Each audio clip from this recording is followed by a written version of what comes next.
नमस्कार and a very warm welcome to awakening with Brahma Kumaris. Living values की इस श्रृंखला में आज एक बार फिर हम एक नए मूल्य की बात करेंगे, उसे जीतने की कोशिश करेंगे और उसे अपने जीवन में उतारने का प्रयत्न करेंगे। आज हम बात करेंगे दृढ़ता की, यानी कि डिटर्मिनेशन की। इतने सारे मूल्यों को हमने आंका है, हमने उन वैल्यूज को जानने की कोशिश की है कि क्यों जरूरी है हमारे समाज के लिए, हमारे जीवन के लिए। लेकिन अगर हमारे पास डिटर्मिनेशन या दृढ़ता नहीं होगी तो हम इन मूल्यों को जीवन में कैसे शामिल करेंगे। और इसी पर बातचीत करने के लिए खास माउंट आबू से हमारे साथ वो मेहमान हैं जिन्होंने हमें किस तरह से अपनी जिंदगी में इन मूल्यों को उतारें उसमें बहुत महत्वपूर्ण योगदान दिया है। हम स्वागत करते हैं ब्रह्मा कुमारी शीलू बहन का। आपका बहुत बहुत स्वागत है। और शीलू बहन, इतने दिनों से मैं आपसे इतनी सारी वैल्यूज की बात कर रही हूँ। हमने शांति की बात की है, हमने ह्यूमिलिटी की बात की, हमने प्रेम की बात की, हमने और कई सारे मूल्यों को अपने जीवन में उतारने की कोशिश की। मैं अपनी बात करूँ, मैं जब तक आपके पास हर रोज बात कर रही होती हूँ, मैं पूरे डिटर्मिन्ड होती हूँ कि हाँ, मैं ये सब कुछ अपने जीवन में अब उतार सकती हूँ, क्योंकि मुझे मेरा माइंड सेट चेंज हो गया है, मेरे को राह मिल गई है। लेकिन जैसे ही मैं समाज में पहुँचती हूँ, बाहर जाती हूँ, अपने वर्क प्लेस पर जाती हूँ, घर पहुँचती हूँ, सोसाइटी में जाती हूँ, सब काफुर हो जाता है। मतलब कोशिश मेरे दिमाग में रहती है, लेकिन कहीं एक कदम आया, मैं गलत कर बैठती हूँ, उन मूल्यों को छोड़ देती हूँ और फिर मुझे लगता है कि ओहो, ये क्या हुआ। तो वो डिटर्मिनेशन, वो दृढ़ता कहाँ से आएगी कि हम जिन मूल्यों की बात कर रहे हैं उन पर खड़े रह सके। वो डिटर्मिनेशन आएगी अपने अंदर में देखने से, अपने अंदर में झांकने से। क्या है, हम बहुत बाह्यमुखी हो चुके हैं और बाह्यमुखी होने के कारण बाहर की बातों से जल्दी प्रभावित हो जाते हैं। लेकिन जिस प्रकार एक ऑब्जर्वर होता है, एक साक्षी दृष्टा होता है, वो देखता है कि सामने से कुछ भी हो रहा है परंतु उसका असर उस पर नहीं होता, वो अनअफेक्टेड होता है। इसी प्रकार हम भी इस संसार को देख रहे हैं, हर एक का पाठ देख रहे हैं, लेकिन हम उसके प्रभाव में न आए। इसमें डिटर्मिनेशन चाहिए। इसको कहते डिटर्मिनेशन। मुझे उससे प्रभावित नहीं होना है। जैसे कोई फिल्म देखता हो तो कोई बहुत जल्दी इमोशनल हो जाता है, इमोशनल फिल्म होती है, बहुत जल्दी इमोशनल हो जाता है। तो जैसे बच्चा पूछ लेगा, मम्मी ऐसे ये क्यों हो रहा है, मम्मी ऐसे ये क्या कर रहा है, तो मम्मी कहेगी बेटा देखो, पूछो नहीं, देखो। So just wait and watch and see. अभी मम्मी को नहीं पता ये क्यों हो रहा है, कैसे हो रहा है। लेकिन क्या इमोशनल होना गलत है? जैसे मैं, आपने बिल्कुल बात कही कि मैं भी पिक्चर देखते देखते रोने लग जाती हूँ, लेकिन क्या ये गलत है? क्या ये ओवर सेंसिटिविटी या सेंसिटिव हो जाना, क्या उसके साथ रिलेट कर जाना, ये हमें ही वीक करता है? हाँ, इमोशनल होना एक हद से अच्छी बात है, जिसको हम इमोशनल इंटेलिजेंस कहते हैं। हमारे अंदर इमोशंस है, क्योंकि आत्मा के अंदर ही वो इमोशंस है। लेकिन किस समय कौन सा इमोशन व्यक्त करना, किस समय कौन सा, इसमें हमें समझ चाहिए। अब मानो हमें कोई हंसने की आवश्यकता नहीं और हम जोर जोर से हंस रहे हैं। जिस समय कोई बोलने की आवश्यकता नहीं है लेकिन हम बोल रहे हैं। जिस समय चुप रहना चाहिए हम चुप नहीं रह पाते हैं, और जहाँ बोलना है वहाँ हम चुप हो जाते हैं, क्योंकि नाराज हो गए तो बस मुझे नहीं बोलना है। तो ये है इमोशनल इम्बैलेंस। अब इम्बैलेंस जहाँ आया इमोशंस का, वहाँ हम किस समय क्या करना है वो हमें कुछ समझ में नहीं आता। बिल्कुल। तो इसीलिए इमोशंस को अपने कंट्रोल में भी रखना है, और कौन सा इमोशन किस समय प्रकट करना है उसके लिए हम साक्षी दृष्टा का भी अनुभव कर सकें। एक बात, दृढ़ता की आज हम बात कर रहे हैं, डिटर्मिनेशन की, उसमें और जिद में या रिजिडिटी में एक थिन लाइन आ जाती है आज के इस दौर में। आपके सामने तो बहुत क्लियर होगा, लेकिन अगर हम आम आदमी की बात करें, मेरी भी बात करें, तो मुझे लगता है कि मैं दृढ़ हूं कि मैं इसको ऐसा ही करूंगी, लेकिन हो सकता है कि वो कहीं जिद हो रही हो, कहीं मैं फ्लेक्सिबल नहीं हूं। तो डिटर्मिनेशन और रिजिडिटी या दृढ़ता और जिद, इसको कैसे अंडरस्टैंड करें और कैसे इस थिन लाइन को पहचान के जिद को हटाएं और दृढ़ता को शामिल करें? दृढ़ता एक बहुत बड़ा वैल्यू है और स्टबर्ननेस या रिजिडिटी एक अवगुण है, एक नेगेटिविटी है। तो जहाँ पर नेगेटिव वैल्यूज की बात है उसमें हमें डिटर्मिन होना है कि ये रिजिड वैल्यूज या ये जो नेगेटिव वैल्यूज है इनको मुझे धारण नहीं करना, उसमें हमें डिटर्मिन होना है। परंतु जहां पर डिटर्मिनेशन की बात है, जिसमें पॉजिटिविटी है, वो पॉजिटिविटी में मुझे डिटर्मिन्ड होना है, इन द सेंस कि चाहे कुछ भी हो जाए, जैसे मैं शांत स्वरूप आत्मा हूं, लेकिन मेरी शांति किसी भी हालत में भंग नहीं हो सकती है, ये है मेरी डिटर्मिनेशन। लेकिन अगर कोई व्यक्ति गुस्से वाला है मान लो, और वो समझता है कि मुझे तो गुस्सा करना ही पड़ता है, गुस्सा तो करना ही चाहिए, और हर वक्त उसे गुस्सा आ ही जाता है, जब देखो गुस्सा ही कर रहा है, लेकिन और उसे समझाओ भाई गुस्सा करना अच्छी बात नहीं है, क्यों गुस्सा कर रहे हो, क्यों अपने तन को बिगाड़ रहे हो, क्यों अपने रिलेशनशिप्स को बिगाड़ रहे हो। कहता है मैं नहीं बदल सकता, मैं बदल ही नहीं मैं सकता। तो ऐसा ही हूँ, I am like this, accepted और रिजेक्टेड। तो ऐसे में क्या किया जाए? यही मेरे संस्कार है, मैं नहीं बदल सकता। अब मैं नहीं बदल सकता, ये रिजिडिटी है, ये स्टबर्ननेस है। परंतु ये क्यों स्टबर्ननेस आती है? क्योंकि हम समझते यही मेरा संस्कार है। लेकिन हम लोग जब मेडिटेशन करते हैं तो हम कहते हैं वास्तव में ये आपका अनादि आदि संस्कार नहीं है। हर आत्मा का अनादि और आदि संस्कार बड़ा ही शुद्ध है, बड़ा ही शुद्ध है।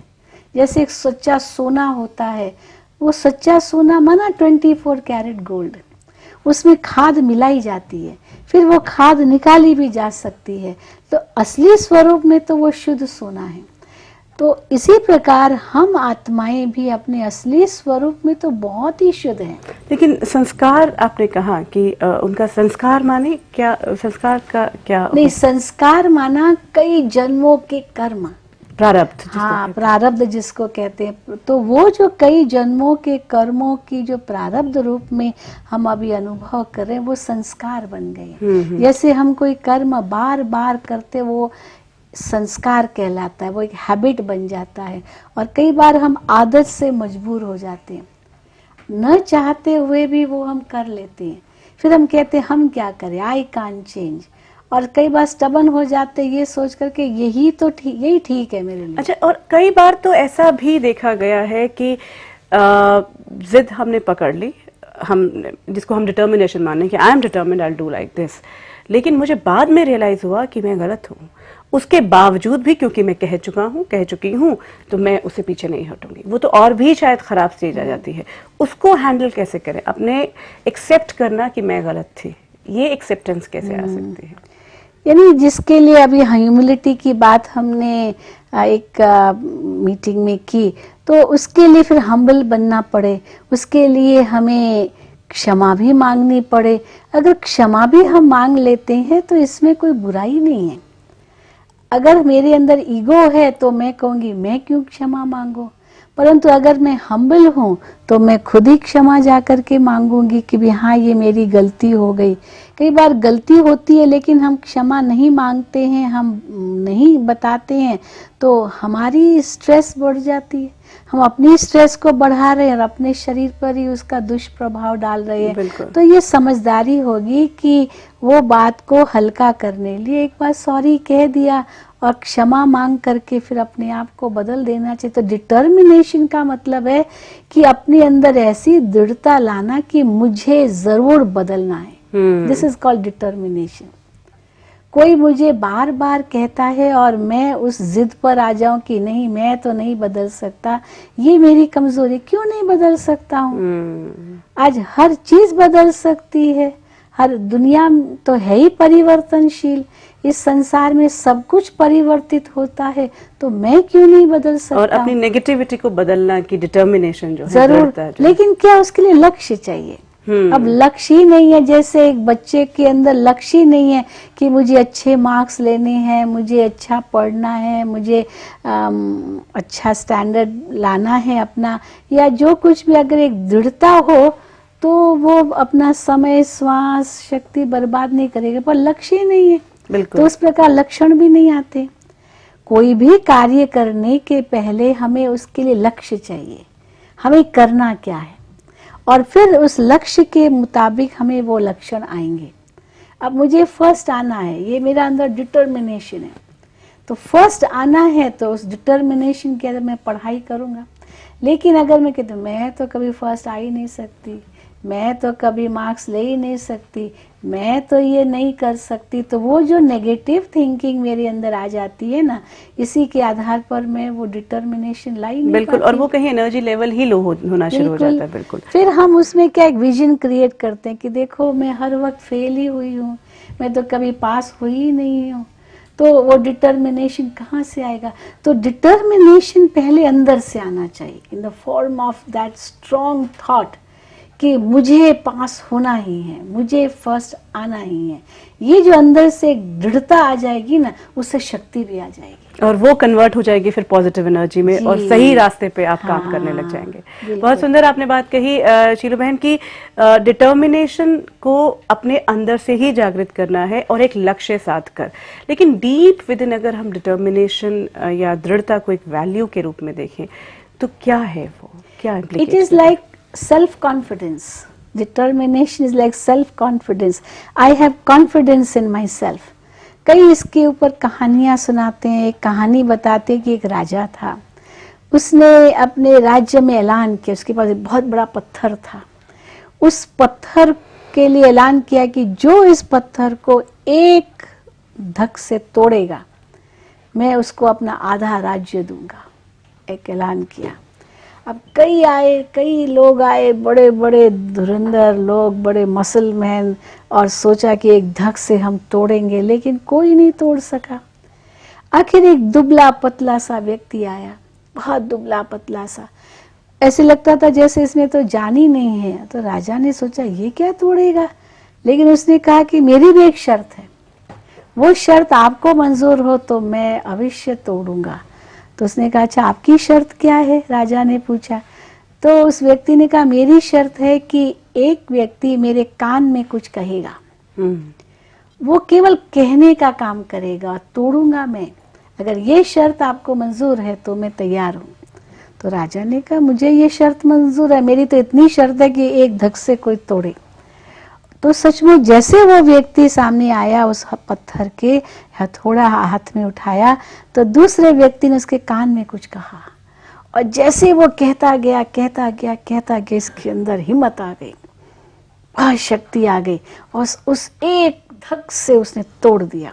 तो जब उसने एक धक से तोड़ दिया तो राजा को आश्चर्य हुआ, ये कैसे तोड़ सका, ये तो कितना कमजोर व्यक्ति, और तोड़ दिया।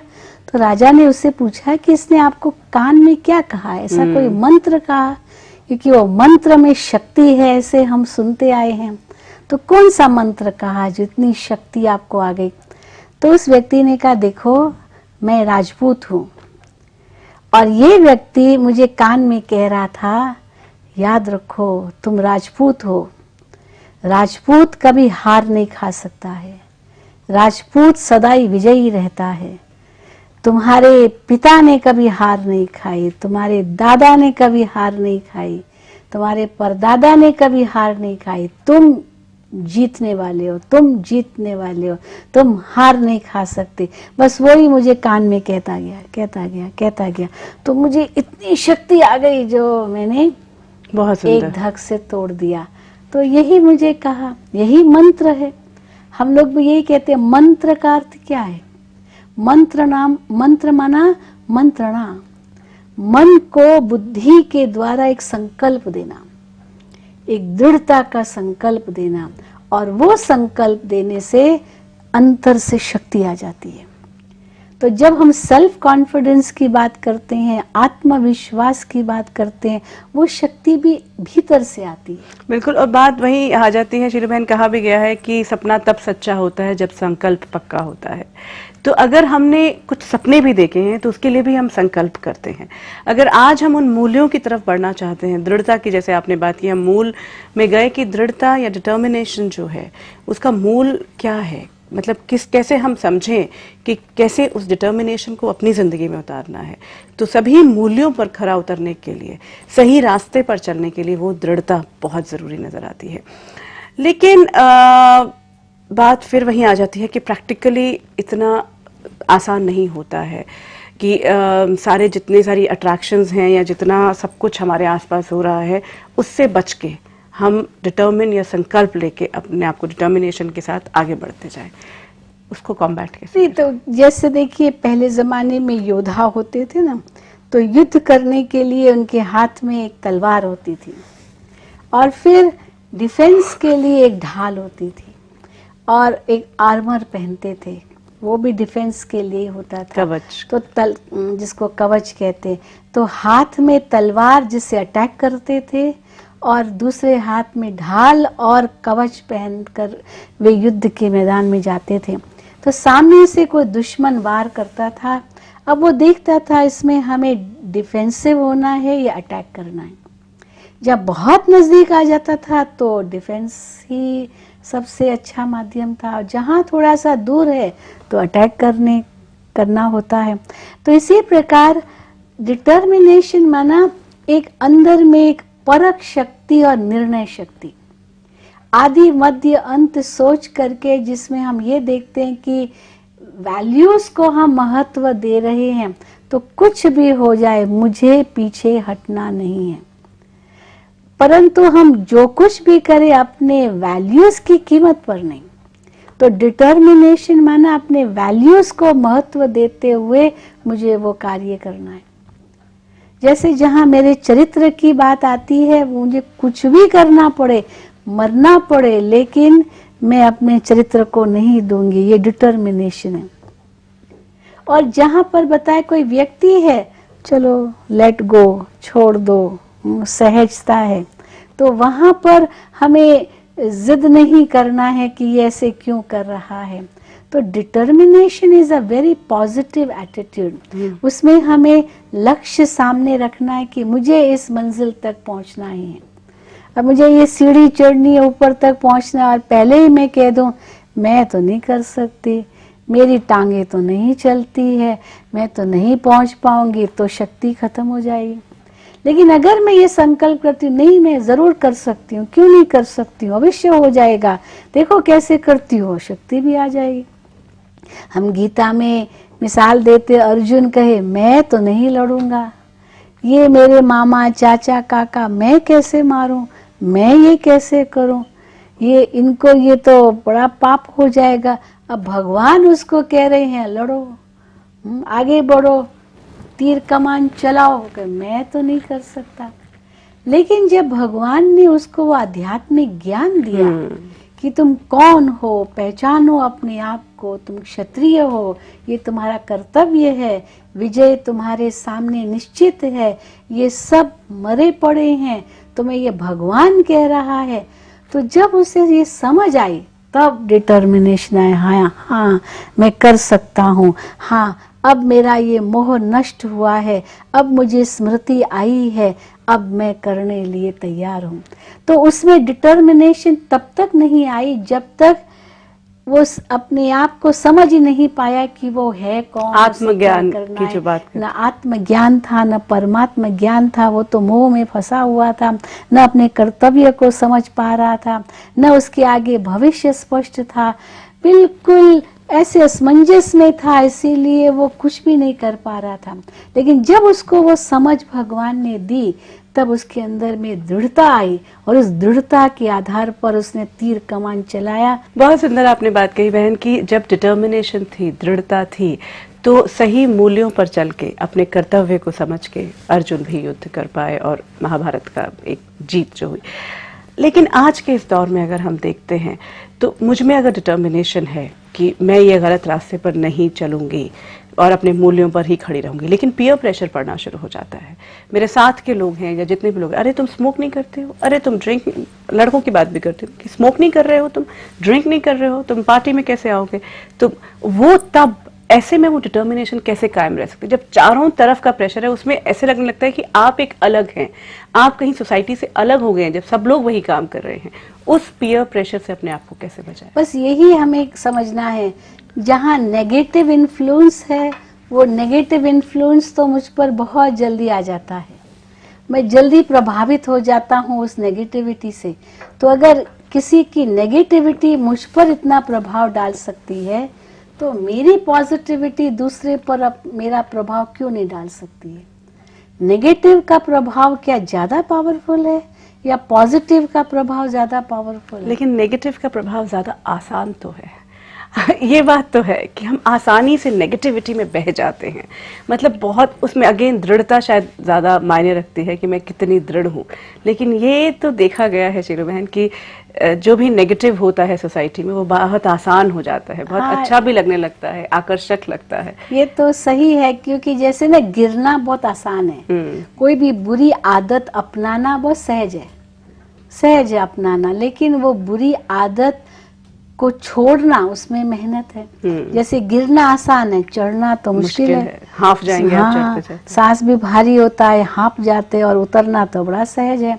तो इस संसार में अपनी वैल्यूज को एक सेकंड में हम खत्म कर सकते हैं, तोड़ सकते हैं, उनसे हम किनारा कर सकते हैं, लेकिन फिर वो वैल्यू सिस्टम तक पहुंचना उसमें मेहनत है। तो ये डिटर्मिनेशन फिर उसी में ही मदद करती है कि मैं अपने वैल्यू सिस्टम को, मुझे बचाना है, मुझे उस तक पहुंचना है। जैसे एक ब्रिलियंट स्टूडेंट होता है, अब उसको लक्ष्य है कि मुझे फर्स्ट आना है, तो उसी मेहनत से पढ़ेगा, और अगर उसको 90% मार्क्स भी आएंगे ना तो भी कहेगा क्यों मेरे 10% कहाँ गए, मुझे तो 100 आउट ऑफ 100 मिलने चाहिए थे, मेरे 10% कहाँ चले गए। वो मार्क पे वो शीट शायद वो आंसर पेपर भी खुलवाएगा, कई ऐसे खुलवाते हैं ताकि ये भूल मेरी नहीं एग्जामिनर की है, मुझे तो 100 आउट ऑफ 100 मिलना चाहिए था, क्योंकि वो डिटरमिन था 100 आउट ऑफ 100 लेने का। लेकिन कोई डल स्टूडेंट है, मान लीजिए हमेशा फेल ही होता रहता, कभी उसने डिटर्मिनेशन रखी ही नहीं, तो अगर उससे 40% भी मिला तो भी खुश हो जाएगा, वाह ठीक है पास हो गया। हमेशा ही फेल होता हूँ, क्योंकि वो 0 से अपनी मार्क्स गिनता है। बिल्कुल, और जो होशियार है वो 100 से गिनता है। बहुत सुंदर आपने बात कही कि शुरुआत कहाँ से हो रही है, वो फर्क हो जाता है, वो इंडिविजुअल्स में फर्क आ जाता है, और वही बताता है कि कौन डिटर्मिन्ड है और कौन नहीं है डिटर्मिन्ड। लेकिन ये आज देखिए हम जिस समाज में हैं उसमें प्रॉस एंड कॉन्स बहुत सोचते हैं, मतलब वो बहुत इंपॉर्टेंट हो जाते हैं। तो ये आज हमें जानना, हमारे पूरे जितने भी दर्शक भी देख रहे हैं, पूरे समाज को, सोसाइटी को ये जानना बहुत ज़रूरी है कि अगर हम इन मूल्यों को अपने जीवन में शामिल नहीं करेंगे, अगर हम यही अपने अमूल्य जीवन जिसे हम कहते हैं उसको बिना मूल्यों के ही चलाते रहेंगे, डिटर्मिनेशन या दृढ़ता का हमारे जीवन में होना कितना ज़रूरी है, नहीं तो हम किस रास्ते पर चलेंगे। जरूर ये हमें अंदर में निश्चय करना होगा कि अगर जीवन में वैल्यूज नहीं है तो ये जीवन वैल्यूलेस है, ये समझ लो। आज जिन लोगों में वैल्यूज नहीं है, आप देखिए उनका हाल क्या होता है, नतीजा क्या निकलता है, वो कहाँ अधोगति को प्राप्त करते हैं, रसातल में चले जाते हैं, उनका नामो निशान नहीं है। लेकिन जिन्होंने वैल्यूज को अपने जीवन में अपनाया, आज वो अमर हो गए हैं। तो वो अमर किस आधार पर हुए? उनके वैल्यूज के आधार पर अमर हुए। और जिन्हों में नहीं थे वैल्यूज, उनको तो मनुष्य सब भूल गए। तो मुझे मेरा जीवन कैसे व्यतीत करना है ताकि मैं जब इस संसार से जाऊं तो कम से कम मैं इतना तो संतुष्ट होकर के जाऊं कि मैंने समाज के लिए कुछ किया, मैंने अपनी आत्मा के लिए कुछ किया, मैंने ईश्वर के लिए कुछ किया। नहीं तो कहीं मुझे रोना न पड़े, कहीं ऐसा न हो कि धर्मराज की सजाएं मुझे खानी पड़े, क्योंकि ईश्वर के घर में देर है अंधेर नहीं है। तो अगर हम दृढ़ हैं तो शक्ति भी तो ईश्वर ही देता है। देखो कहते हैं हिम्मते मर्दा मददे खुदा। तुम एक कदम भगवान के नजदीक आओ तो वो 100 कदम तुम्हारे करीब आएगा।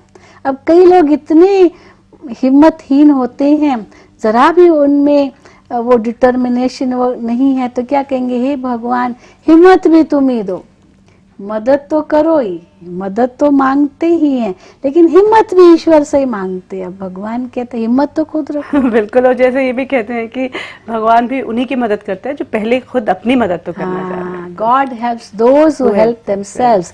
लेकिन हम पहला कदम उठाते ही नहीं है हिम्मत का, तो भगवान की मदद कैसे मिलेगी? बहुत सुंदर एक आपने माँ भी देखिए बच्चे को कहेगी बेटा चलो, अभी चलना सिखा रही है, पर बच्चा हिम्मत ही नहीं रखता है पहला कदम उठाने का भी, तो माँ उसको कैसे चलाना सिखाएगी? लेकिन वो हिम्मत हमें आपसे मिलती है, वो ताकत हमें आपसे मिलती है, मतलब एनलाइटेंड पीपल जो कहीं ना कहीं इस बात का द्योतक हैं कि ज़िंदगी में सुधार लाया जा सकता है। तो शीलू बहन, मेडिटेशनल एस्पेक्ट की तरफ अगर चलें कि किस तरह मेडिटेशन से अपने जो मन है उसे दृढ़ किया जा सकता है और इस जो हम डिटर्मिनेशन की बात है उसे अपने जीवन में उतार सकते हैं। ज़रूर ज़रूर। तो हम अवश्य ये सबको बताना चाहेंगे कि कैसे अपने जीवन में दृढ़ता अपनानी है। दृढ़ता कहो या दृढ़ संकल्प कहो, जो बुद्धि के द्वारा मन को देना है, क्योंकि बुद्धि अंतरात्मा की आवाज है जो हमें सही निर्णय देती है। अंतः आत्मा अंतःकरण को शुद्ध करने की प्रेरणा देती है, परंतु उसके लिए दृढ़ संकल्प करना ये मेडिटेशन का एक अंग है। तो चलिए हम उसका अनुभव करें। जब भी कोई ऐसा असमंजस आ जाए, ये समझ में न आए कि मुझे क्या करना है, उस समय सब बातों को छोड़कर कछुए के समान अपने इंद्रियों को निग्रह कर ले, इस देह से न्यारे हो जाएं, आत्मस्थिति का चिंतन करें कि मैं एक शक्तिशाली आत्मा हूँ, शक्ति स्वरूप हूँ और सर्वशक्तिमान परमात्मा की संतान हूँ। तो लक्षण भी अवश्य मेरे भीतर आएंगे। तो मैं दृढ़ संकल्प करती हूँ कि मैं आत्मा अवश्य उस ऊंच शिखर पर पहुंचूंगी जो मेरी जीवन की चाह है, क्योंकि जहाँ चाह है वहाँ राह भी जरूर है, हिम्मत है तो परमात्मा की मदद भी जरूर है। शीलू बहन, बहुत अच्छा लगा कि आज आपने हमें बताया कि दृढ़ता यानी कि जो डिटर्मिनेशन है वो कितनी ज़रूरी है और कितनी बड़ी शक्ति के रूप में सामने आ सकती है। आपका बहुत बहुत शुक्रिया। और अब वक्त है कि हम आपसे इजाज़त लें, लेकिन आपको बता दें कि ये जो पूरी श्रृंखला है ये आपकी अपनी श्रृंखला है, इसमें आप भी शामिल हो सकते हैं। आपके पास भी कोई ऐसा सवाल है जो कि मूल्यों से जुड़ा है या फिर कोई और बात है जो आप हमारे साथ शेयर करना चाहते हैं, आपका स्वागत है। आप हमें ईमेल कर सकते हैं या फ़ोन पर हमें संपर्क कर सकते हैं। हमारा ईमेल आईडी है omshantistudio@gmail.com और हमारा फ़ोन नंबर है 9873666555। इसी के साथ अब हमें दीजिए विदा, लेकिन आपको बता दें कि अगली कड़ी में हम एक और महत्वपूर्ण वैल्यू और महत्वपूर्ण मूल्य पर बात करेंगे और वो है रिस्पेक्ट यानी कि सम्मान। तो फिर आप रहिएगा हमारे साथ लिविंग वैल्यूज में। नमस्कार। Om Shanti I'm a peaceful soul. Om Shanti I'm a peaceful soul. ये ध्वनि मंगल ध्वनि